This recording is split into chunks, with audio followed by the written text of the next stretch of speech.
આ દિવાળીના દિવસે આપણે પતિ પત્ની, આપણા માતા પિતા સાથે, આપણા બાળકો સાથે કેવી રીતે રહેવું એની એક ખૂબ સુંદર હું તમને એક વાત કરી રહ્યો છું.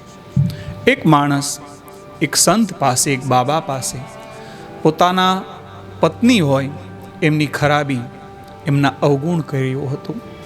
બાબાએ કહ્યું, સારું, પહેલાં મને કહો તમારા જે ઘરમાં રસોઈયો છે એ કોણ છે?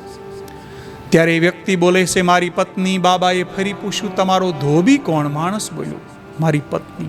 બાબાએ કહ્યું, તમારા ઘરની સફાઈવાળી કોણ? માણસ બોલ્યો, મારી પત્ની.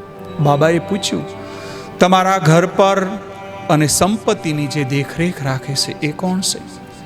ત્યારે એ વ્યક્તિ બોલ્યો, મારી પત્ની. બાબાએ કહ્યું, જ્યારે તું બીમાર પડે ત્યારે તારી સેવા પણ કોણ કરે છે? ત્યારે માણસ બોલે છે, મારી પત્ની. બાબાએ પૂછ્યું, તમારા બાળકોની સંભાળ કોણ રાખે? માણસ બોલે, મારી પત્ની. બાબાએ પૂછ્યું, સુખ દુઃખમાં તારી સાથી કોણ છે?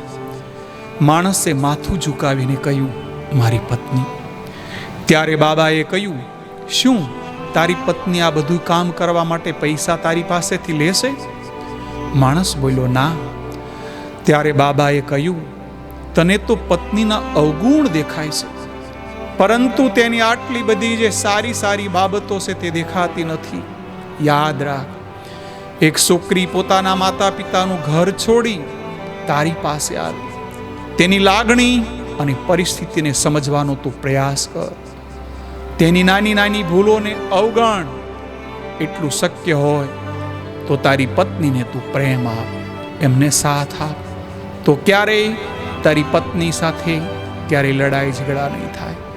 એટલા માટે વાલા મિત્રો, આજના પરમ પવિત્ર દિવસે એટલે કે દિવાળીના દિવસે પતિ પત્ની ક્યારેય લડે નહીં, ઝઘડે નહીં, તો લક્ષ્મીનો અખંડ આપણા ઘરમાં વાસ રહેશે.